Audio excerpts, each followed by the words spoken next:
I took a teaching job in Rwanda just on the south side of 30 years old.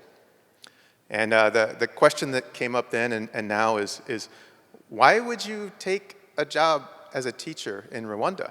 I wasn't a teacher. I had never been to Rwanda. But the thing that I told them was the same, is that, well, they needed teachers, and I was willing.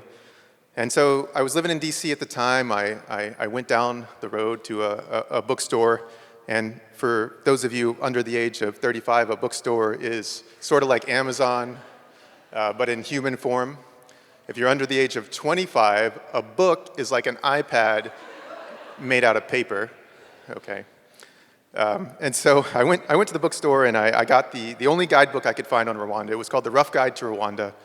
And I scrolled through the pages. I was looking for this town, Kayonza, that I was going to live in for the next year.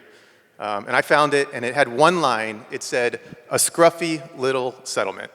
That's it. And so scruffy, I didn't know that you could call a town scruffy. I was thinking like a little tiny dog that was yipping at my feet. But Kayonza, it was a little scruffy. It had one street sign. It was right in the center of town as you approached the circle. Gave you 3 options for further travel: left to Uganda, right to Tanzania, or you could just go back the way you came. And it was here I spent the year 2009. In a boarding school outside of town, dilapidated buildings, classrooms with no glass in the windows, 50 or 60 students, sometimes packed 2 to a wooden desk, looking at me and pretending that I knew what I was doing. And I started collecting other jobs. I became, for instance, the head basketball coach. You might think, well, maybe he's some sort of basketball savant. I was not. I don't know how really to dribble. I can barely shoot. But again, they needed a coach, and I was willing. And I'd like to say that was some sort of bad news bears situation, but one game that we played was against the worst news bears. That's also a reference I might have to explain. Never mind. But bad news bears, anyway. We won. But during the game, I had a student who pulled up, clearly hurt himself, hurt his leg, came over to the sideline, and I would say, well, I'd like to offer him an ace wrap. We didn't have those. Or even ice. We didn't have that. But I just kind of consoled him a little bit. And this was no aha moment. I didn't come away, saying, I wish that I had been trained in the rice technique and I could have saved his poor hamstring a couple days of, extra rest. But nothing like that. But the students, they started coming up to me after that. And they were far from home.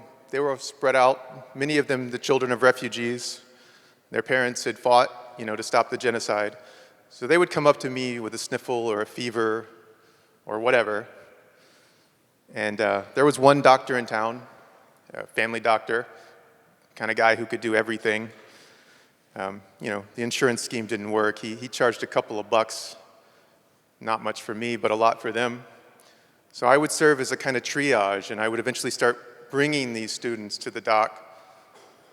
And one day he asked me, he said, why do you do this for them? Well, they needed the help. I was willing. So the next year I go back to DC, and of course, I'm dealing with the reverse culture shock, the life on the other side, the cliche, you're crying in a shopping mall. We don't have shopping malls there if you're under 35, it's fine. I was on the metro, the DC subway, one day with a friend, and she looked at me, just, benign conversation. I shouldn't remember it. Commuters rushing by, shoving me out of the way. She said, "What would you do if you won the lottery?" I said, "I'd go to med school."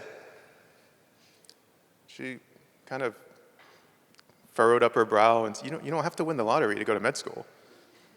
I felt like I did,